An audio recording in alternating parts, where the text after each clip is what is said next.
The last storm was already on the horizon when I woke that Saturday morning.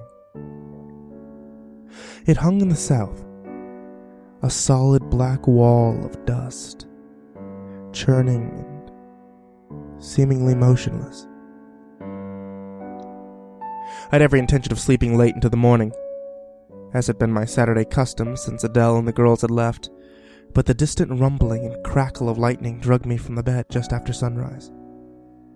I shuffled drowsily around the farm in the early morning, lashing the doors of the barn, rounding up the 2 stubborn hogs and shuttering the windows. But soon I found myself rooted in place, captivated by the writhing shape in the sky.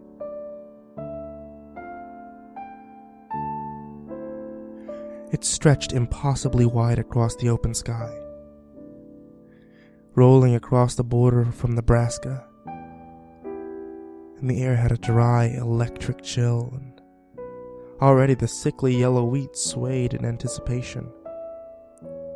I was in a trance, eyes locked on the distance when I saw a small light dust plume to the west, picked out in stark contrast with black beyond. The horse and rider at the base of the little dust devil approached the farm at a sharp trot, and my dust-bleary eyes registered the silhouette. Carl Jordan had owned the farm next to mine for as long as my family had been in the Dakotas. I grew up with his great booming laughter warming our home nearly every night. His usual broad, yellowing smile was absent beneath recently trimmed mustache and broad-rimmed black hat. His dark suit was blotted with fine layer of grit that he brushed absently at. "Eddie," his voice was tired and small as he looked down at me. "No church today?" I hadn't been in months, and he'd once admitted to envying me. I just didn't see the need anymore, and I've relished the extra hours. I ignored the question. "What's troubling you, Carl? Maddie all right?" I asked. He turned towards the south, to the storm, and sucked loudly on his lower lip. A few moments of thought, he sighed deeply with a phlegmy rumble. "The Hadersons are dead. All of them, except Saul," he said evenly, not returning his gaze to mine. I drank this in for a moment, feeling the insides of my sinuses begin to burn in the cold and arid breeze. I definitely dwelt upon the image of the youngest Hatterson, a tow-headed toddler with the dim-looking smile that I'd seen in the general store with Saul and Molly a few days prior. "How?" I asked finally. He grimaced slightly, still gazing south. "Saul's missing. No one's seen him since last night. Molly and the kids are dead, and Saul's gone. It doesn't sound good." Carl slumped forward a little, and I saw, not for the first time, how old he was. "The whole hornet's nest is stirred up over in Picton. He was going to lose the farm, they say." Fleetingly, it concerned me that I could easily see the connection between these facts. "Maddie's fine," he said after another silent moment. "Just a little ill this morning, thanks for asking." He broke from the black clouds and fixed his eyes on me. He offered a pale imitation of his familiar smile, but his eyes remained squinted tight, haunted. He looked as if he had more to say, but at last he just nodded and gathered the reins. "Be safe, Eddie," he said, a phrase worn smooth by repeated use, and turned towards his farm, trotting quickly, head still crooked towards the storm.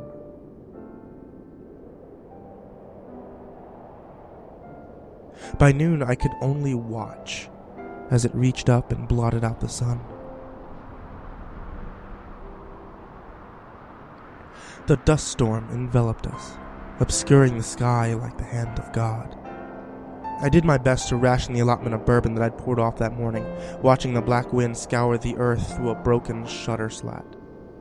During the storms of the years before, pale and weak compared to this tempest, Adele would huddle with the girls to read scripture, inevitably ending with the revelation in hushed, reverent tones.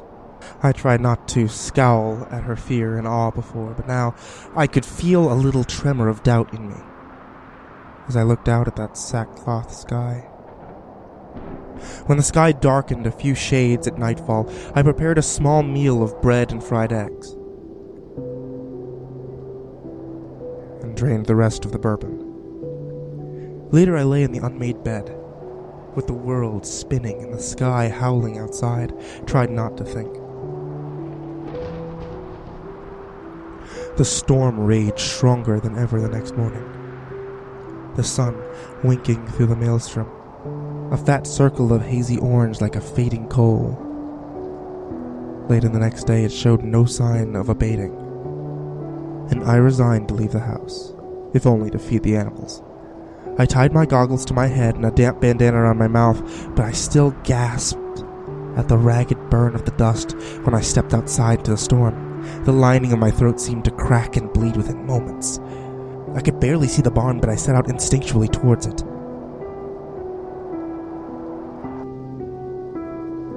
A tall hillock of fine black dust was pressed to the side, and it took me a few kicks to clear the door.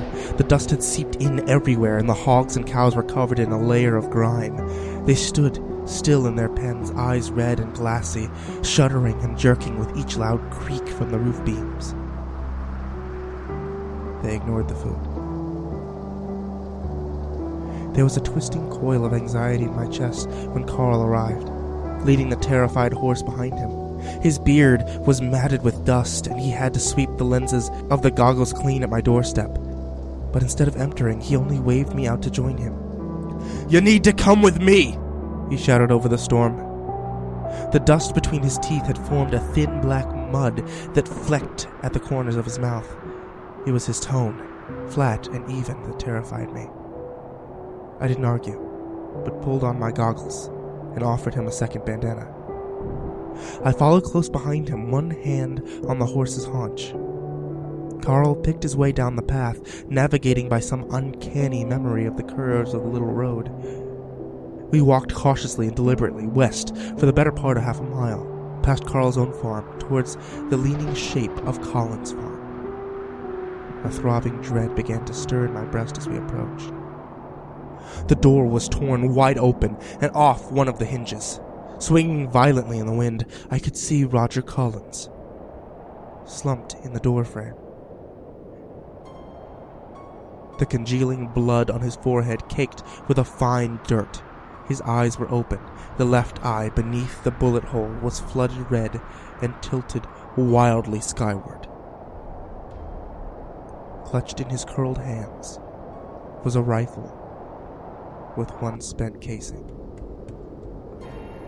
Abigail Collins and her youngest were inside, curled tightly around each other in the corner of the room. The flowers of blood that bloomed on the fabric of their dresses was bright and vivid. Slumped upright at the dinner table as if for a meal was another figure, filthy and caked with black dust. He seemed composed, sitting upright and proud despite the pinprick bullet hole, clean and bloodless, standing starkly in the center of his throat. His grimy skin was dried and shriveled. His eyes were closed, the lids sunken over the pits.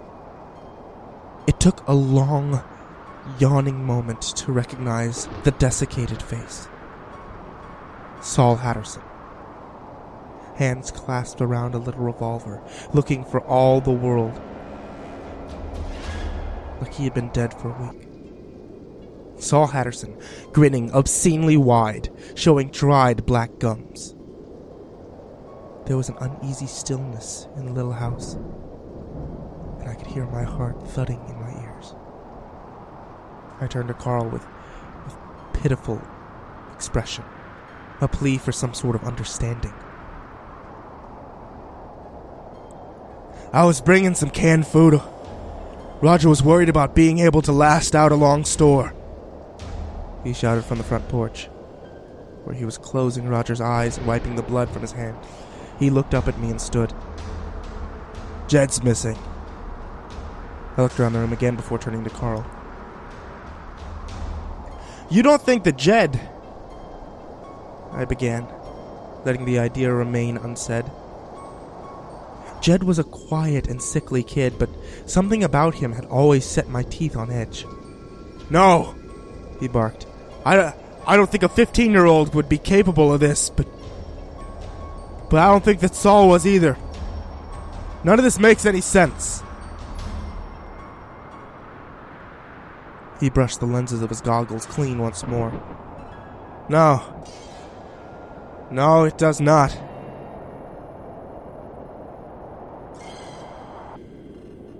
We should head into Picton and tell someone, but I need you to drive the Collins forward. I can make it between our 3 farms on foot reliably enough, but I don't think me or that horse can make it all the way into town." Carl looked mildly embarrassed, hidden as he was behind the dust and beard, and I followed him to the barn. A Model A made a few grinding rasps before dying completely, refusing to respond to anything. When I opened the gas cap, a damp and clumping mixture of dust and gasoline tumbled from the little opening. My breath came increasingly shallow gasps as we moved into the Collins tractor. Unscrewing the cap, the same reeking clay was stuffed to the top of the tank. The walk back to our farms was silent, my heart pounding as I struggled to keep my breathing steady, as the inside of my sinuses were scoured raw. First Carl's tractor, and then we checked mine. Both were useless and clogged with dust. If Carl was as panicked as I was, he refused to show it. "Eddie, I don't know what this means," he yelled to me as we crouched over my tractor, the sky dimming.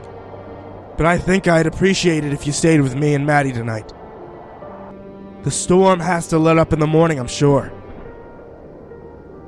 I could see at last the spark of fear in his eyes, and it brought me a little solace. Carl went ahead, panicky with thoughts of Maddie, sick in bed on her own, and I agreed to follow shortly. I entered my house to gather my shotgun and tin of coffee. I don't believe I intended to start drinking, but the bloody and crooked eye was shining wetly in my memory, and I drew from the bourbon a few soothing pulls. I recall being tired and weary from the day's grim business, but I don't remember lying down on the cool wood of the floor. When I woke gripping the gun and empty bottle, the sky was lighter, but the whirling black cloud still surrounded the world on all sides. Tuesday. I thought through a fog of pain. Or was it Wednesday? I groggily allowed the shame to flood in when I realized that I'd left Carl and Maddie waiting all night. And after finding all the water drained the night before, I dressed for the storm and headed out to the well. The pump handle strained against me as I pressed downward, bringing up the first sounds of water. What came out of the pump was black and viscous, a thick black paste. I dropped the tin bucket in disgust, feeling yesterday's dread igniting behind the alcohol ache. And I turned quickly towards Carl's farm. On the road, with my destination not yet visible, I turned to see behind me. There wasn't even the faint outline of my barn. In that moment, I was alone, surrounded by a well of vibrating earth and wind all sides. It could have been all of creation, and I would never know. It could be the end of creation, and I would never know. I turned back towards Carl's farm and began to run in a panic, frantically hoping that I had not altered direction. As the small, up-painted house came into view, I saw Carl's horse, lying, motionless on the ground, still tied to the railing on the porch. A small dune of black dust had formed against one side.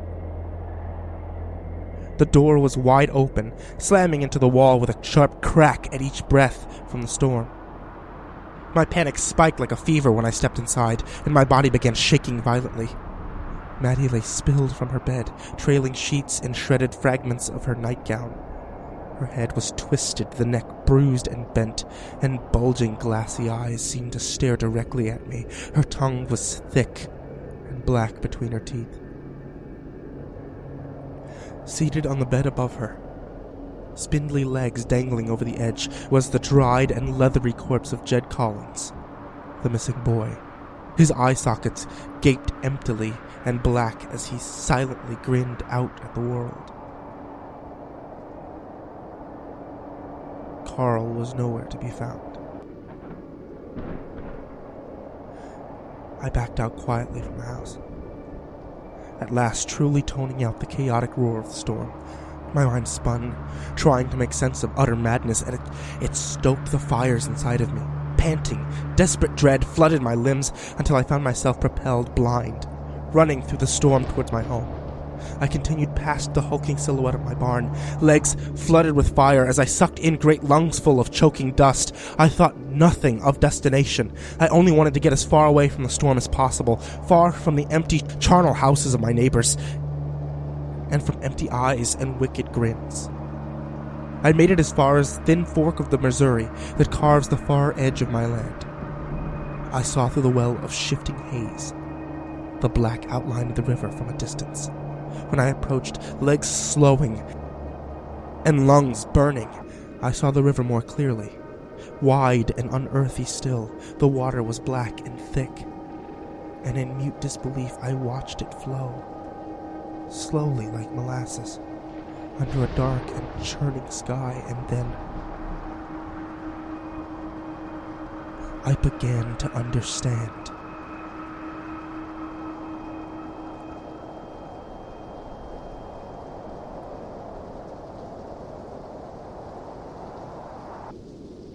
I nailed the shutters closed.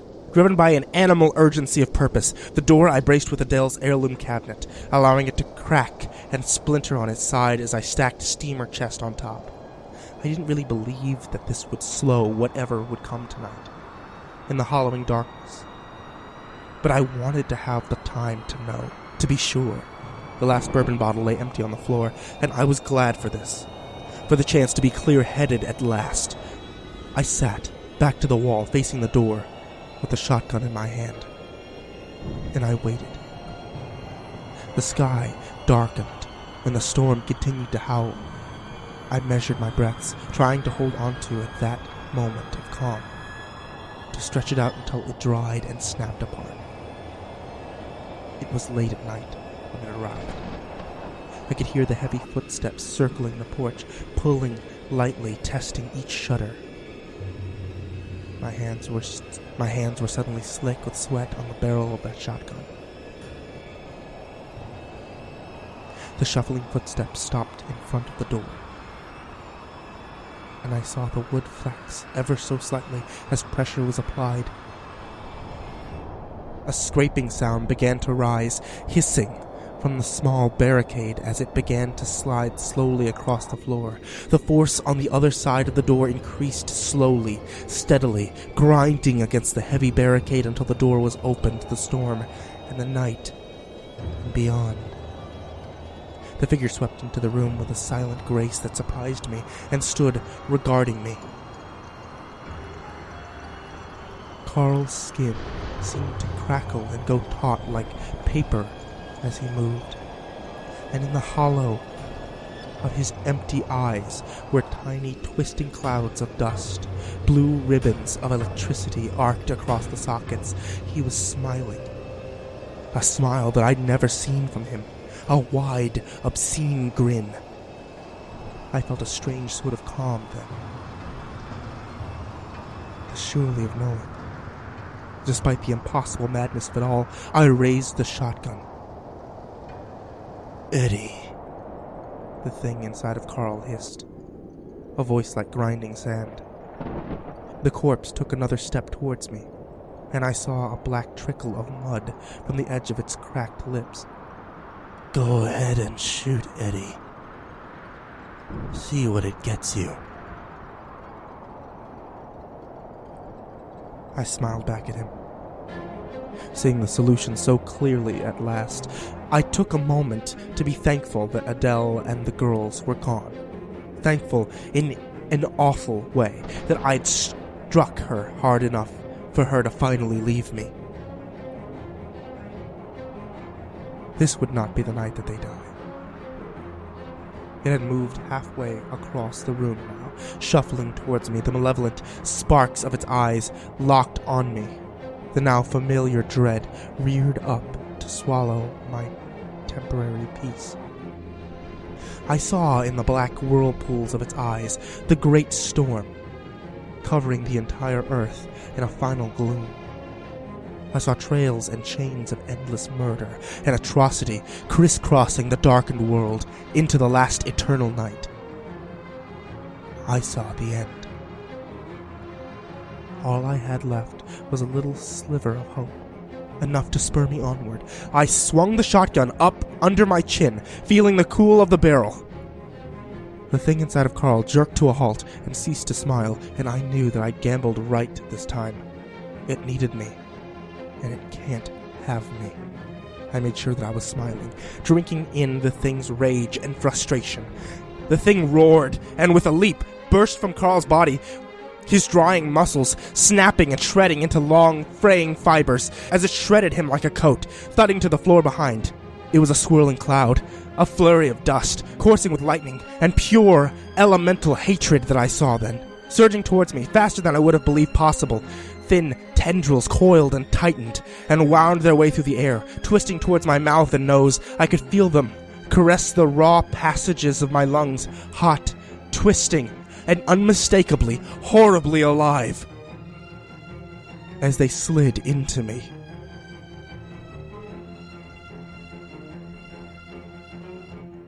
I pulled the trigger.